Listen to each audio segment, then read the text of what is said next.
Hello, everybody. Jeff Mason with SimpleBiz360 here for episode 40. And we have a special guest today. And in fact, she is another podcaster and a whole bunch of other things. So we're welcoming Kelly Johnson today from Wisconsin. And Kelly, hello. And just please tell the audience a little bit about yourself in a minute or so. Sure. Thank you, Jeff, for inviting me on to the SimpleBiz360 podcast. I'm glad to be on here and talk about my story. And I guess first and foremost, my background. So my name is Kelly Johnson. I'm a corporate finance all-star at Wilson Sporting Goods, the number one sports equipment brand, from footballs to tennis rackets and much, much more. I'm a former collegiate tennis coach and founder of my own nonprofit, the Kelly Johnson Foundation, which provides scholarship and extracurricular support to local high schools in the Midwest. And then finally, as just mentioned in the intro, I'm a host of the Daily Grind podcast, so sharing my daily grind and interviewing special guests to share their story. I'm originally from Milwaukee, Wisconsin, and currently live and work in the heart of Chicago. Awesome. Well, thanks so much for that. And so first things first, folks, we want to congratulate Kelly on finishing season 1. Kelly, you just finished your episode 50, which was the end to your season 1. Congratulations to you. That's awesome. And Kelly and I got to know each other, or got introduced remotely through a colleague that I had worked with for 8 years, Gretchen Waterman, who's also up at Wilson Sporting Goods. So we want to say hello. But Kelly's got a great story, a great story of athletics mixed with business, jumping off this podcast ledge to bring some really interesting, I do have to say that to you, really interesting guests. I loved episode 49 with Richard Todd. I mean, just loved it. You know, it was great because I'm a runner. And so it was just really cool stuff. But we're so excited to have you here today, and we just want to jump in. And I always like to let our audience know a little bit about you, where you're from, how you got started. Where did you grow up? Sure.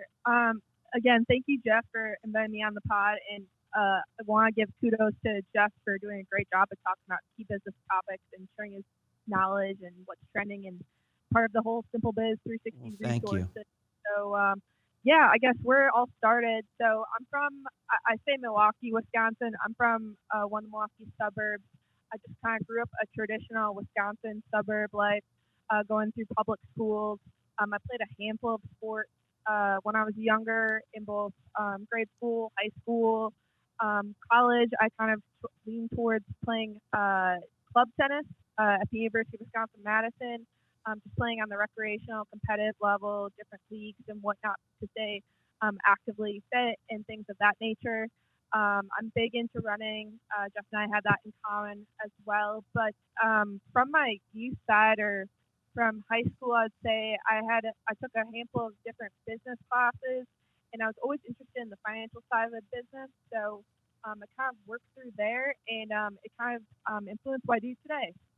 Well, that's awesome. That's awesome. So you're from, and I think you've been, you grew up in Wisconsin, and you went to school for undergraduate at University of Wisconsin. Is that correct? Yeah. And then do I see? Is it fair to say I see another school pop up on your LinkedIn profile? Tell us a little bit about that, if you will. Sure. Yep. So I graduated with a double major in finance and management at the University of Wisconsin-Madison. Back in 2015. Starting this year, 2020, I started doing my online program at the University of Kansas for my MBA. I'm currently in my second course in the program. It's a 2-year program, so I'm excited to graduate and walk on stage in 2022. I think we should be okay by then. Yeah, I hope so. Well, that's so cool. A Badger and a Jayhawk, all in one. My mom went to University of Madison up in Wisconsin, and we'll get to it later, but I told you a long time ago I have a strong affinity for the state of Wisconsin. Just an absolutely beautiful, gorgeous state, wonderful things to do up there. So we'll get to that a little bit later. But so very cool. So you in high school now? You said you played a handful of sports. Were you? Would you classify yourself as highly competitive, or did you play tennis to enjoy the sport? Sure. I'm a really competitive person out there, both on the tennis court and off the tennis court, in sports and whatnot. But I I think I started originally playing soccer and tennis was my two-sport combo back in high school, and then I realized I was the fastest person on the soccer team. I transitioned to track in tennis because you can only do one sport in the fall and one sport in the spring, so you're very limited on options. But yeah, very competitive. Was able to qualify for state in tennis towards my upperclassmen years, and then from track and field. Unfortunately, I had a few injuries towards the end of the semester, so I wasn't able to go to state for those long distance 1 mile, 2 mile, 4x8 or relay teams. But I still do road races here now after high school, after college, obviously. I'm a race director as well for one of my nonprofit events. We'll talk later. Yeah, absolutely. We'll get to that. Yeah, thank you so much. So going from a team sport like soccer, you've got 11 people on the pitch on your side, and going to a sport where you're just competing against one individual. Now, granted, you're wrapped up in a team approach, but you're really going against one person at a time. How was that shift difficult for you, or did you like it more, or do you like it more? Sure, I'd say being on a team has both pros and cons. But myself, I'm very flexible or able to adapt to whatever setting I'm in or what team I'm part of. So I think playing soccer, I was able to build, good team dynamics and able to, see the strengths in others and be able to utilize that within a team and help, win those games and help us go far. Unfortunately, our team wasn't the strongest in soccer at my school, but I made some really great friends and connections. People throughout the years. I transitioned over to track. That's more of an individual sport, but you're still representing a team in regards to your individual score counts for the team's overall score at a meet or whatnot. So I think I had experience in both and able to, some of those things overlap, which is great, and I can apply that. I think anyone out there on any different sporting team or outside of sports as well, being part of an interest group or getting out with friends, part of a league, you can apply that to your everyday life. Sure, absolutely. And I was going to be my next question. So, it's interesting. I played soccer in high school and then my freshman year in college. And I loved that. I loved being part of a collective effort, a team and a strategy. But, then I never played tennis, but, I played golf, and golf is kind of different than tennis because you're really competing against yourself in many ways. It's just you and your score and your abilities. But tennis has that one-on-one. And, I always was interested. I don't know many tennis players personally, but how has that experience in the tennis realm applied to business, or has it applied to business for you? Sure. Yeah. So tennis is another competitive sport out there. Tennis has been a part of my life, or almost part of all my life for the most part, both, in sports and actually at my current role at Wilson Sporting Goods. But learning what you do on the court, you could name a ton of different aspects of the game. Being persistent, staying motivated, staying driven. You lose a point here or there, or you lose a game, and able to pick yourself back up in a tough match. So applying those, overcoming those challenges on court is very applicable to work setting in regards to staying persistent, being able to follow up on different meetings or tasks or projects that you're associated with individually or working as a team as well. So there's a lot of applicable skills that you learn on the tennis court that you can use in your everyday business setting, life in general. Yeah, well, it's amazing as a spectator, watching professionals get to match point. And when you think of that, and they overcome that match point deficit, and they end up winning the overall match, and they might have been a set down when their opponent was at match point. It's just amazing. My mother-in-law, she's 84. She's sweetie pie. She's from Argentina. She loves watching tennis. And we both marvel at how the fortitude of that professional to come from that far back, just one volley away, and, you're done. And they win it. So I just, I've always been fascinated by that ability, because you really, correct me if I'm wrong, you really can't find that type of dynamic in many sports today. I mean, it's just an interesting dynamic that's tennis inclusive, if you will. So, that's neat. And dovetail this into what Richard Dodd said in your episode 49. He was talking about that endure aspect. Has tennis also given you the ability to endure things that you wouldn't normally do?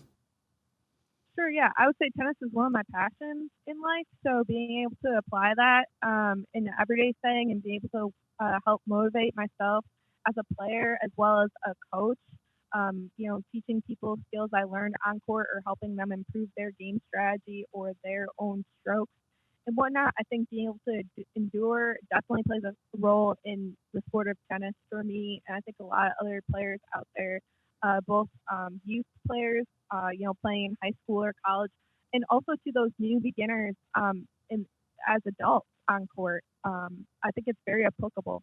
Yeah, absolutely. Well, very cool. So, it's always amazed me how coaches like yourself, because you spend some time coaching, it's a passion, but you've also got a daytime job. You got a full-time job, right? When you're coaching, and it's amazing to me the amount of energy you as a coach and an employee are able to put out, but the rewards of it. Talk about the rewards of. I think did you coach at Oakton? Is that correct? Yeah. What? Yeah. Go ahead. I'm sorry. So yeah, definitely. So after graduating Madison, I think during when I was doing my undergrad and also even in high school, I was teaching tennis, different drill programs around Wisconsin, and then after graduation, I still wanted to teach tennis when I got my job at Wilson Sporting Goods. So I was looking for different teaching or coaching positions, and I came across the Oakton head coach for both men's and women's teams, and it was a really great fit. And I just I did 4 seasons with the men's team and 2 seasons with the women's team. We went to nationals one year with my men's squad, so that was a really great experience. Wow. But being able to influence those players both on and off court was very inspiring, and it was great I love telling my story with others and how people, if they're interested in coaching or giving back to the sport that they love the most. Again, when I interviewed Richard Dodd too on my episode 49 on the Daily Grind, it's really cool to see the similarities between sports. He was a coach in running, but myself in tennis, I still am in touch with a lot of my players on a daily, if not weekly basis, even though I stepped down from coaching in order to pursue my MBA and work a full-time job and balance a lot of other things on my plate. But with off-court stuff, for instance, I've been able to help them write recommendation letters Wow. via job reference for them to help pursue and achieve their own goals off the court. So it's really inspiring as a coach, and I hope anyone out there that's listening that is interested in coaching, they should go and do that if they're passionate about it. Well, that's exciting to hear this. So it's a deeper level of connectivity with the athletes that you're helping. And I remember what he said. He said probably one of the most rewarding things he could ever hear was somebody, 20 years later calling him coach, and that just really made him feel good. And so, well, that's great. You sense that, and you're certainly certain coaches in my life, that we've had a deeper relationship with, and that's a really cool thing to take away from it. Do you miss it, by the way? I mean. Yeah, definitely. I miss coaching, being on court. Again, I enjoy playing the sport of tennis and help growing the game and the aspects of the game and helping people improve, their goals. So, for instance, a lot of my players, or even as a team, we have goals to win a match, win conference, go to nationals, perform well at regionals, do well during tournaments and things like that. So being able to help them in achieving their goals is really one of my overall goals of mine, just to influence others and inspire them to work what they want to get out of in life. Well, I mean, that's extremely rewarding. And I mean, you graduated college 2015, correct? And so, here you are experiencing this kind of connectivity just a few years after you've been out of school, even, or just a year. I mean, it's really cool. And how were you able to juggle the corporate world? I mean, you work for a company that is big, huge company that has a lot of tentacles, probably has a lot of, workload as well. How did you juggle all that? Sure. Yeah. Really great question. So I think one of the strengths of mine is being organized, and I learned that through different internships and part-time roles I had when I was in undergrad. I'd, do my full-time classwork, but then I'd on the side help tutor or mentor other students, be part of student organizations, work part-time to help pay for my education. at the time. So I kind of took the knowledge and skills I learned from staying organized and having that work-life balance in a sense, and carried it through to Wilson. So I guess when I was coaching and performing exceptionally well in the corporate setting, I would work the corporate 9 to 5, and then right after work, head out to the court or head out to the campus to travel to our away matches or travel to our practices. Weekends weren't too bad, but it gave me time to catch up and balance things. The key here is to stay focused and stay motivated. You never want to have that burnout. You always want to enjoy what you do. Yeah, absolutely. Well, so now there's another layer of juggling it. I'm interested in this as well. So you've got the work world, you've got the coach world. How did you inject your own personal fitness into all that? Sure, yeah, really great question. Well, everything on my plate kept me on my toes for sure. So that's probably a workout within itself. But just having again staying focused and organized. So make a list of what you want to achieve. On a monthly basis or for annual, what you want to have in 2020. So having those objectives kept me very focused in regards to okay, how can I fit in my scheduled time to go on a training run, or if I want to participate in this tennis tournament what are some times I can practice during the week, or how can I, find similarities and combine both things, or make the most of my time. Just setting those priorities and making sure you want to get your objectives in the long run. Well, and great point. And I really, what I'm hearing from you, is really that you have to make time, you have to schedule, you have to make goals, you have to set them, you have to see them through. But it really is, it's up to you to manage that time to make sure that you get it in. Correct? I mean, there's no other way. Yeah, you kind of have to schedule it within yourself. I use my iPhone calendar a ton to help stay organized, or I write it down. One of the things I learned during my undergraduate degree was time blocking. So being able to, set aside a specific time, whether it's Yeah. 30 minutes or 2 hours, or that day in particular to get, if you're playing tennis Yeah. or, working, find those, write those things down and make the most of that time. Time is valuable. It really is, and I'm so glad you said that because I just did a speaking engagement yesterday, and one of the things that I try to bleed through in everything that I communicate to an audience, whether it's through a book or whether it's through a podcast, is that you can't quantify a customer's time, but if you're wasting their time, it's very, very aggravating for them, and they dislike it most of it. And so we really have to be conscientious of time, as a real measurable thing. I mean, it's valuable to us and to customers as well, which is really neat. It's funny. I look back, I'm 61 now, and I look back on when I ran, and we'll get to running in a little bit, but when I ran my marathons, I was also commuting to New York City. So I had a 2-hour commute one way, then you put in an 8 or 10-hour day. Then you got a 2-hour commute back. And the only time you could time block for running, it was not at night because you're pooped out at night. It's, I'm getting up at 3:45 in the morning. I'm hitting the roads at 4:10, 4:15. You imagine doing an 18-mile run before you get on a train to go to work that takes you 2 hours. But and I look back on it now and I go, how in the world did I ever time block? But that's the only way to do it, right? Yeah, I was more of the PM runner, Jeff. I'd run after work or after coaching. Um, early morning, I get my daily grind going in regards to working on my nonprofit and events and programs. But yeah, everyone's different in regards to making the most of their time. Yeah, absolutely. Well, very cool. We'll touch on this a little bit in a few seconds. So let's talk about your foundation, then let's talk about the podcast, and then let's have some fun at the end with the running. But yes, tell the audience about your foundation. Very noble. I just tell us about it and how people could connect with it if they wanted to. Sure, definitely. So I started my nonprofit in September 2014. I was, I believe, like a sophomore in college at that time, but I took a entrepreneurship class, got inspired through studying business in the business school. I came into UW Madison with a few one-time scholarships, and that really helped me achieve my goal of a higher education at the time. So I wanted to do the same. And then I networked and I got in touch with the Law and Entrepreneurship Clinic on campus.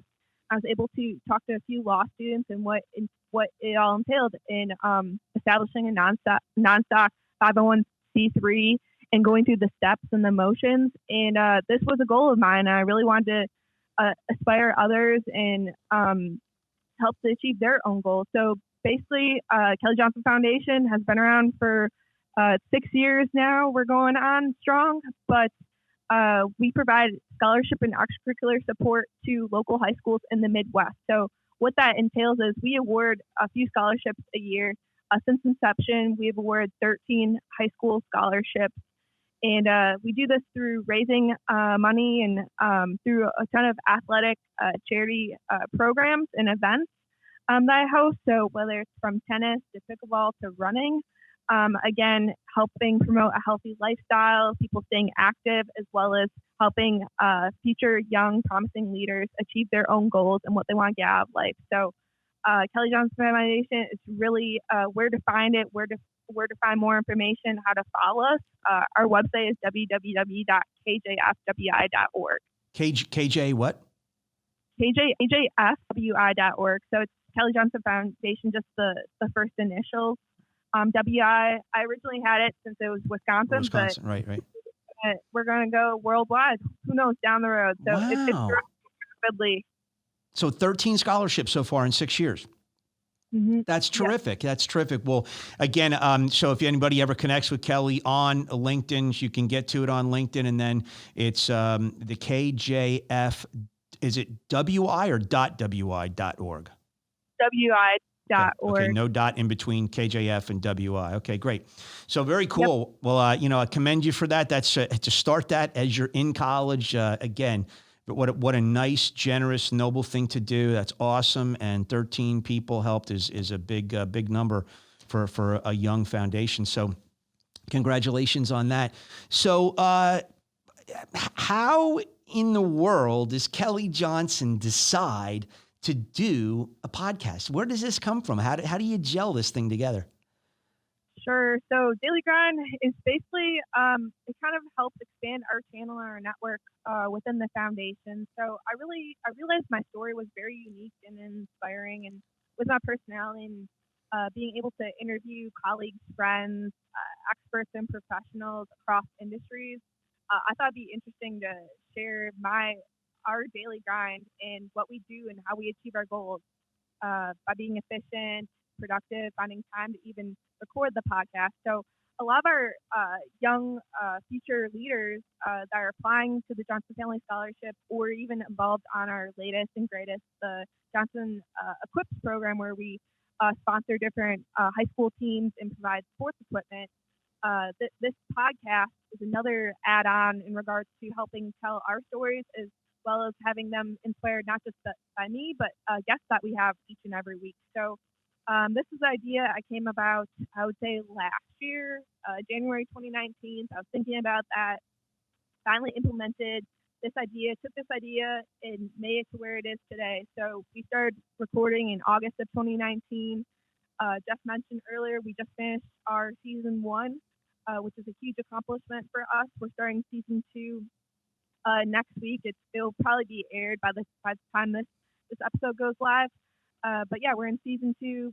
Again, I reach out to new guests every week in regards to helping them tell their story and inspire others. And like I mentioned earlier, it's across industries. So if you don't work in sporting goods, or if you don't work in a particular industry, I have a variety of guests on that Sure. tell their story. You can connect with them in a personal level and hopefully motivate you to achieve your own goals. Yeah, I mean, there's people on there from artists, musicians, to thought leaders, to Richard Dodd, which I do want to just delve into a little bit for a second. But so you've got some great athletic discussions go on as well. So let's just talk about the podcast. Everybody, I want you to know it's called The Daily Grind, and it's not on. It's not visual like we do, but it's on Spotify. You can get it. I believe you can get it on YouTube, the audio version, correct? Yeah. And it's on YouTube Audio, Spotify, Apple Podcasts, Google. We're part of the Ambiguous network, so that's ambiguouspodcastsolutions.com. They help promote our podcast, The Daily Grind, as well as a handful of other podcasts on their platform. So we've been growing each and every week. We get requests now. I requested Jeff to be on. I reached out to him, but now we're getting people reaching out to me to being on the podcast. So we're really gaining traction.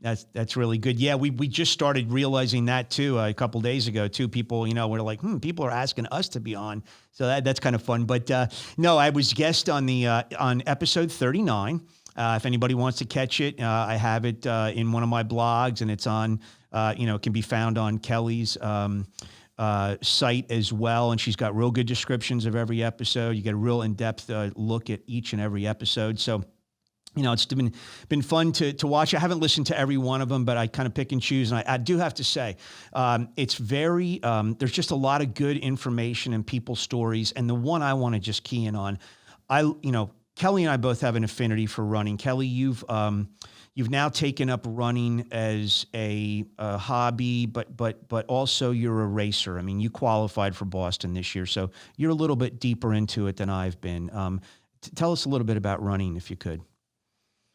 Sure, definitely. I guess before I jump into the race, basically, one more thing I want to add: Daily Grind. We are also on Instagram. If you want to follow us at KJF Daily Grind. Again, it has the information on each and every episode, which is great. But yeah, speaking of running, so always been competitive in running. I would say from high school on, college, I was doing road races from 5Ks to 10Ks to half marathons. I finally worked up my way up to my first full marathon in 2018. This year, I'm on track to do my fourth marathon this fall. So, like Jeff mentioned, I was a Boston qualifier. I qualified for this April. It was supposed to go on, but unfortunately, due to COVID, it was postponed to September. And then due to COVID even further going this year, they switched it to a virtual event. So I'm no longer doing the in-person event, but I'm training right now to do a fall marathon in Wisconsin in lieu of the Boston that was supposed to happen in September. So I want to still working on training for that, as well as with my background in running. We just launched 2 turkey trots for the Kelly Johnson Foundation. So I'm hosting one in Wisconsin. That's the Saturday after Thanksgiving. And then with my background as well, I used to volunteer for another nonprofit in Illinois. And they used to have a turkey trot every year. And unfortunately, their chapter dissolved because they just didn't have enough volunteers to sustain itself and the bandwidth to host events. So I'm actually reigniting that turkey trot in the Chicago suburbs. So that's going to be the Thursday, Thanksgiving. So we're going to have 2 turkey trots this year. But it just shows what, again, I want to give back to the sport of running, Sure. something that I'm passionate about. Sure. Well, that is awesome. And I do want to talk to you offline about, if there's any way SimpleBiz could at least be a part of that to help. And I because I think one of the passions that I share with you, Kelly, is never having been a coach, but I want to be a megaphone for people to understand the benefits of making sure you inject a steady diet of exercise through your life, because, I watched my dad's heart give out way too early. I've watched 2 of my guys in my wedding die at 59. Guy just, his heart gave out. He had battle cancer and he just never worked his ticker. And he just went to sleep one day, took a nap and never woke up. And lost another guy at 61 from my wedding. And you just see too many people and the kids now having that focus on gaming and inside sports and not having, growing up with, you see the streets, there's not a whole lot of people out on the streets anymore, kids out on the streets riding bikes, playing ball. So, I have a passion too for making sure I tell young folks, hey, work those tickers now, because if you want to be around with your grandkids and see, and have a quality of life, start it now. So I share that passion with you, and running has been my outlet for 40 years. I mentioned that to you. And Richard Dodd, you had, just to let you guys know, on episode 49, Kelly had a gentleman by the name of Richard Dodd. He's a legendary runner, long distance runner. He and his twin brother up in the state of Wisconsin. But Richard has a deeper story. He's overcome an alcohol addiction, or he's battling it on an everyday basis. You don't really always overcome it, but I share that with him too. I'm 31 years sober, and there's a little addictive nature there to runners that, and I just fit right into his podcast, because I knew that, yes, he's speaking to me in this podcast. But, certainly, it's a great podcast. If anybody's an exerciser, runner, a coach, you want to listen to a great podcast, about an hour and 20 minutes or so. But man, it was so good, Kelly. And I just got to say that. And I'd love to I'm like thinking about, can I have this guy on my show too, But at any rate, running is a great outlet. But I want to say something, or have you say something, if you could talk about, as an exerciser, as a casual exerciser, somebody that just takes it up without consulting a doctor or whatever, how important is it to listen to your body? Mm-hmm. Yeah, definitely. Jeff, exercise is really important, I think, in today's age, or just in general. For me personally, first and foremost, exercise does a lot of things. So it can help with weight control, it can improve sleep, it can be fun, it's social aspect, things like that. For me personally, I use exercise a lot as a stress reliever.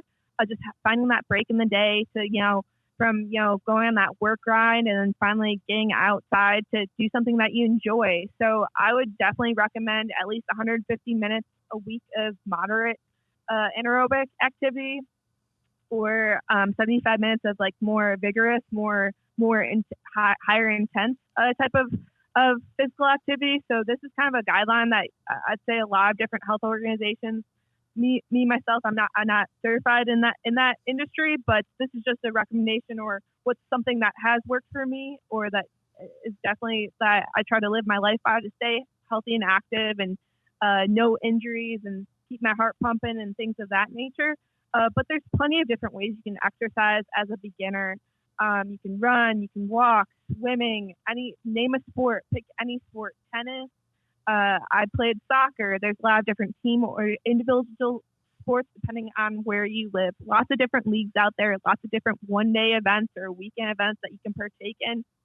And even the small amounts of physical activity are helpful. So, just getting your steps in for the day. If you have a step goal, if you want to reach 5,000 steps or 10,000 steps, or how many amount of steps. Also, too, exercise. You can do strength training. So you can lift weights. You can do body weight exercises. A lot of different activities out there that you can do. And I've seen with COVID going on a lot, there's been a lot of promotions with stay-at-home exercises. Yes. So downloading an app on your phone or watching a YouTube video. Again, it helps boost energy. It helps improve your mood. Like I said, I use it as a stress reliever. So when I work out, I feel a lot better after, and it helps me achieve my athletic and running goals. Excellent. And I, going as a casual person starting, and you go through these things, and if you have a tweak or twang, or you feel something odd with your body, listen to it. Don't go out there the next day and push it. Try something else. Do another form of exercising.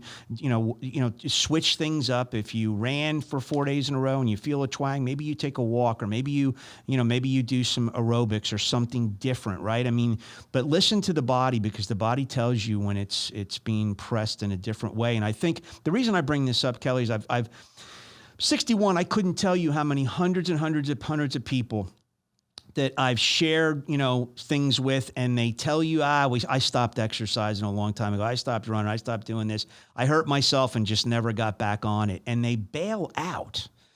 And maybe it's a convenient excuse. Maybe it's not. But I mean, the point is, they got an injury and they just stopped. And that's not going to help you in the long run live a healthier life. Correct? Yeah, definitely. I would say, like Jeff mentioned, you gotta take care of your body. You don't have to exercise every day by any means. You can take a rest day. You can take a break. If you're not feeling well, that's 100% okay. One of the new activities I picked up actually during this time of stay-at-home period is yoga. I've been doing yoga every day, helping stretching. If I'm sore from running, I've definitely seen a difference, more balance, more flexibility. And again, too, you got to listen to your body. I I would say bottom line is with exercising and taking care of yourself, you want to have fun and you want to work it into your daily grind. Don't make it a burden, but incorporate it into your schedule. You want to look forward to versus becoming a chore, and also have that healthy relationship with exercise and thus live a healthy, active lifestyle. Absolutely agree. Thank you so much. Does it produce energy? Does working out produce energy for you? Are you more, I don't know, peppy after an exercise after exercising? Sure. I would say depending on the length of the run, I get some immediate energy, but I think it overall, if I'm going for a morning run, it definitely wakes me up to the start of my day. Evening runs, it really depends on the day and how much workload I've done throughout the week. Again, you got to listen to your body and see what's right for you. Absolutely. So tell the audience, and this is a kind of a cool fact. You outlined this in your podcast. So there's 456,000 people that in 2018 ran a marathon, and that's up 11% from 2008. So it's not a large percentage of the American population that's done it or does it. But explain in your words to the audience, what if someone were to just make it a goal to run a marathon and finish it 4 or 5 months later, what can that person expect to cycle through in feelings and thoughts and emotions from your point of view? Sure. Really great question there, Jeff. So when you do your first ever marathon, lots of stuff goes through your mind. Again, marathon, it is in the sport of running, but that doesn't mean it's 100% physical. The mental aspect of it definitely plays a key role when you're training as well as competing on race day. So what to expect from a marathon? Expect a lot of hard work and effort. Again, it's a really big goal out there. Not the average Joe does run a marathon in their life. It's a big accomplishment when you do achieve that. So from different training programs can range from 16 to 20 weeks, depending on how new or experienced you are to running, and also to running in general. Again, I do running as well as a couple of different sports, so it could be a cross training activity. So I guess the key takeaways from running marathon would be well prepared, do your research in regards to what race you're going to compete in, what training program or coaches or people, influencers that you want to reach out to follow and help support you. And finally, is it realistic or time period? To, fit that in your schedule. Can you do it now? Can you do it later in the year? Do you want to wait until next year? You take your time and make the right choice for your body as well as what you want to get out of it. Exactly. So when you crossed the finish line for the first time after 26.2 miles, how did you feel? What did you feel inside? Sure. For me, it was a goal of mine to run a marathon. And number two, I wanted to qualify for Boston as well. So my first ever marathon, I actually qualified for Boston. So I nailed both of my accomplishments. And then number three was I was sore. So I knew my body was hurting after the race. So I took it easy the next couple of days to recover and just to reflect on what I just did. That I believe is a Sunday race and what I want to get out of it down the road. And my goals later in the year or in the following year. So that was 2018. And so I realized my first marathon was really cool. So I wanted to do another one. So which I did. Cool. Yeah. So we've talked before. So I've done 6 of them. And I think one of the things that, I find just intrinsic in the experience is that you're putting your body through a 3 or 4 or 5 month set of paces. You're managing your week, like Kelly mentioned before, you're time blocking, you're doing things, but you're making a dedicated effort to chip away at something and become stronger so that you can finally, at a certain point in time, fulfill that delayed gratification. And in a society where we're so, everything is accessible within a touch. We look at a visual screen, we see 5 things floating by us on the screen. We have instantaneous this, instantaneous that. This is something that you have to work at, and you have to inject this process of delayed gratification. And for me, I just found that rewarding in a society that everything was so instant. It reminded me that good things come through hard work. I mean, would that be a fair statement? Yeah, like I mentioned, marathon is a big accomplishment. A lot of sports out there, achieving that big athletic goal is huge. You put a lot of training and hard work, sweat into it. Absolutely. And folks, I didn't mean for this to be a dominated by such an athletic, theme in our discussion, but, health, there's no replacement for it. You can't do it. You can't do your heart over. You can't do things over. And, just like Kelly said, just start going out there and do something. If it starts with steps, just get yourself moving, get that ticker going, get yourself involved in some type of regimented exercise. And yes, yoga, I started at 60 years old. My kids watched me bend down to pick up a penny, and I had to go on my knee, and they're like, "Dad, you're a runner and everything, but dude, you're stiff." And I tried yoga at 60 years old. I love it. I do Lisa Gibbons. She did a thing. She sold what was it called? Vacation yoga, I think it's called. So I follow that. Very elementary, but it's super, super great. But at any rate, that's cool to hear that you do that as well. So are there any more plans for you to do marathons beyond this one at Wisconsin this year? Is next year you're going to go for Boston again, or? Yes. So with my fall marathon in Wisconsin in September, I'm looking to use that time to qualify for the 2021 Boston Marathon, even though they're still currently in the works. The Boston Athletic Association is still working on whether this past year you can use that time to qualify, or if you have to have a new race. So me being up in the air in regards to, I'm just going to run another fall marathon and re-qualify myself just to dot the I's and cross the T's in a sense. So 2021, I plan to run the Boston Marathon, and then possibly next fall of 2021, I'm looking to have my foundation as one of the charity partners for one of the major marathons. So stay tuned for that. Yeah, that is very cool. So what would be a good marathon for a beginner to shoot for? Do you have one in mind? Would you recommend a level course? Would you recommend a hilly course? What would you recommend? Sure. I would recommend probably more of one of the local marathons in your area, depending on where you live. I think that's most convenient as well as most comfortable for the individual runner. So you're familiar with the area or the city that you run in. And also too, then like on the race course, like my first marathon was the Milwaukee Lakefront Marathon, the one that Richard Dodd did. So I was familiar with the Milwaukee area since that's where I grew up. So I would definitely recommend something that you're comfortable with and you recognize the area, because then it just makes it race day a lot easier, and emotionally and athletically you're able to achieve that goal. And thank you for that. So to a beginner, would you recommend for them going after they're trying to go after time, or just to settle into the experience? I think it really depends on the individual runner, Jeff. People set goals for a lot of different reasons. So if you're looking to crush a PR, or if you're looking to just check it off the list, it really depends. I wouldn't want to be the person telling the runner what to do here on this aspect, but I would just say achieve that goal however you label it as. Okay. It's your own personal goal. Okay.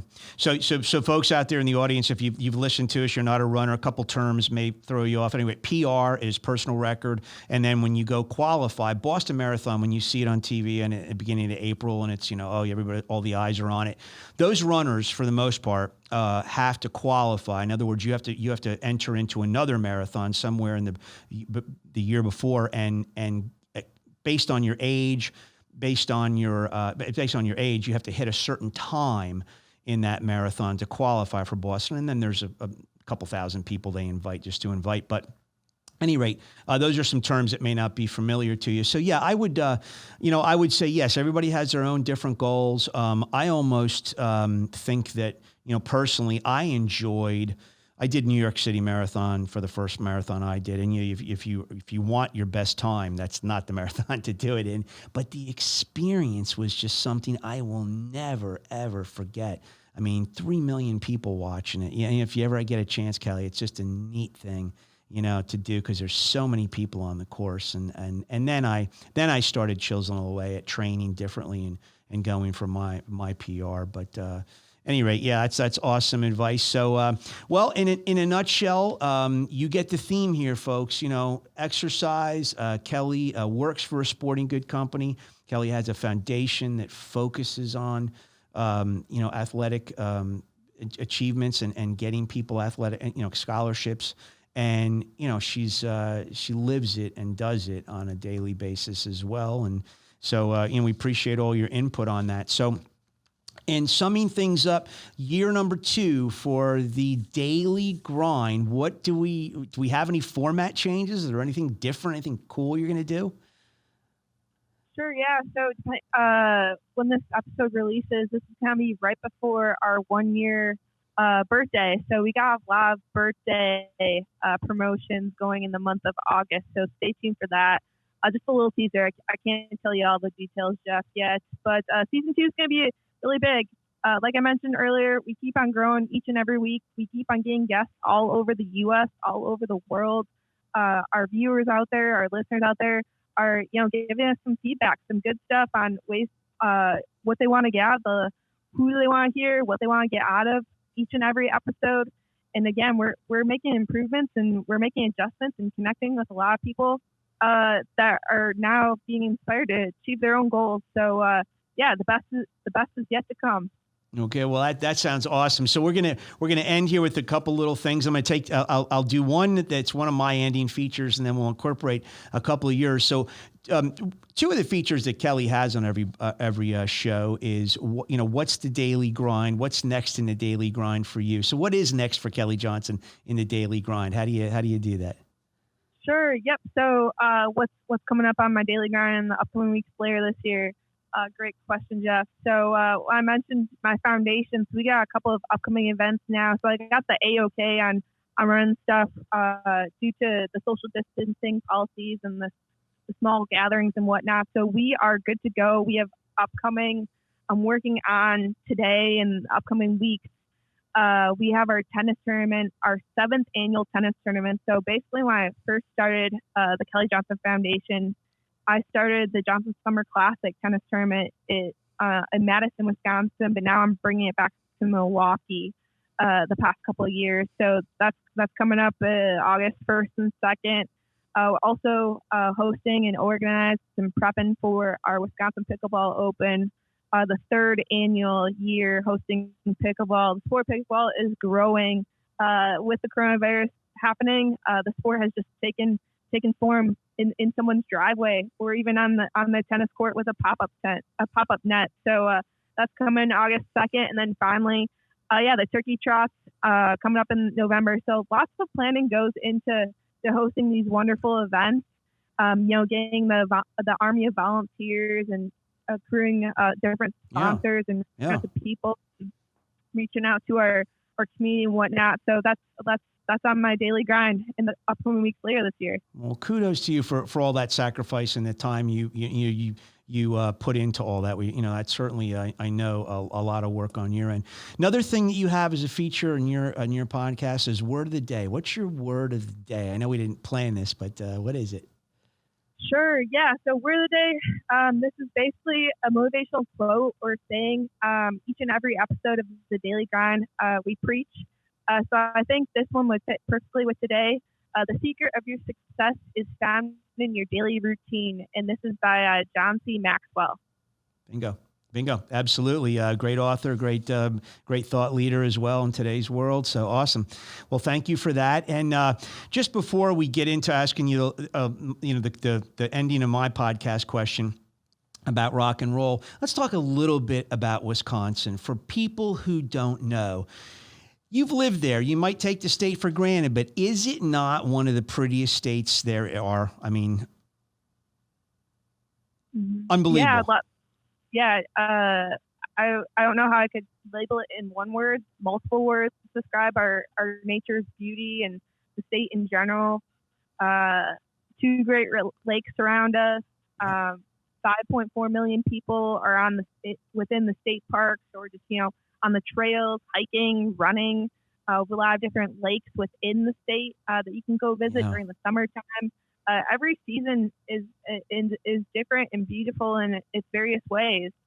Yeah, really great stuff. Breathtaking. I mean, so I wanted to tell you kind of my little secrets, and I love and Door County. First of all, Door County people might be like, "Oh, dude, why are you saying that? We don't want a lot of visitors." But Door County is on the eastern edge of Wisconsin. It's right on Lake Michigan, and if you've never been there, if you go to Milwaukee sometime or you go to Green Bay, you have to just take a trip there. Carve out a day or two to see it.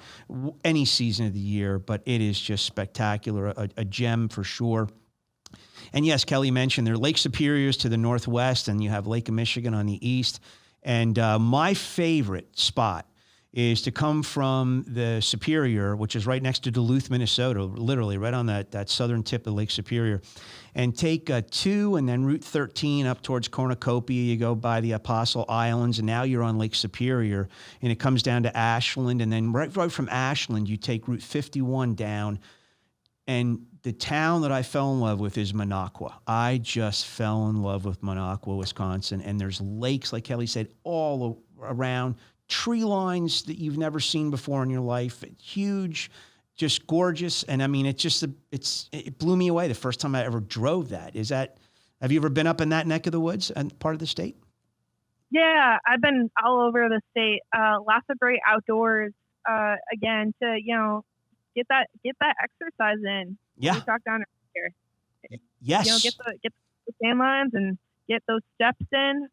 Lots of great spots. Bikes, running, walking. I mean, you name it. It's just, there's a great trail right there in Minocqua that goes for 18 miles one way. I think gorgeous, just gorgeous. So yeah, well, folks, it's a beautiful state, and you come from one of the gems for sure. So we end our podcast every week. I'm a rock and roller. I try to advance rock and roll as best I can. I look for a Lost in the Shuffle track, something that didn't make the pop radio from a band that people may or may not know. What is your Lost in the Shuffle band, and what's your Lost in the Shuffle track pick? Sure. So being prepared for today's episode, I chose Made Violent. They are a garage rock band with a little bit of punk influences in them. They started in 2014, so they're kind of semi-new, but they're based out of Buffalo, New York. So one of the tracks I came across, their album Quarantine, actually just produced this earlier this year during the stay-at-home period. But I think it's been lost in the shuffle in regards to My Friends, which is a really great song to listen to. Keeps me upbeat. I'm a runner, so I really like the high BPM and it's more fast-paced to crush it in the workouts. Very cool. Well, very, very cool. Well, that is awesome. So, folks, you're going to see that link to the Lost in the Shuffle track up here in the corner of our screen, and it'll be just a link that you can plug onto. We'll also, Kelly, have on our YouTube platform, people will be able to access your foundation website.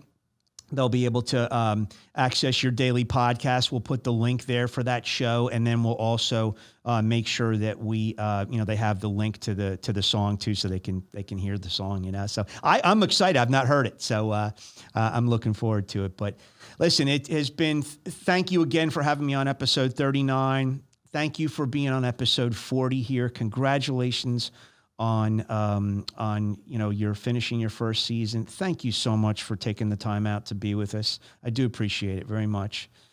Yeah, thank you, Jeff, for having me on SimpleBiz360. And we'll be in touch, and I'll definitely want to talk to you about the turkey trot. And folks, we're going to sign off as always by just saying, hey, the customers, they pay your bills, right? So just keep putting smiles on their faces, keep making them happy, and they'll keep coming back or referring your business. Keep the shiny side up if you're out there traveling, and hold on to your profits. It's your hard-earned money. Just plan or structure and manage your business in a way you retain more of that. So thank you once again, Kelly. Appreciate it. You have a great weekend. Everybody, we'll see you next week. Thanks for tuning in.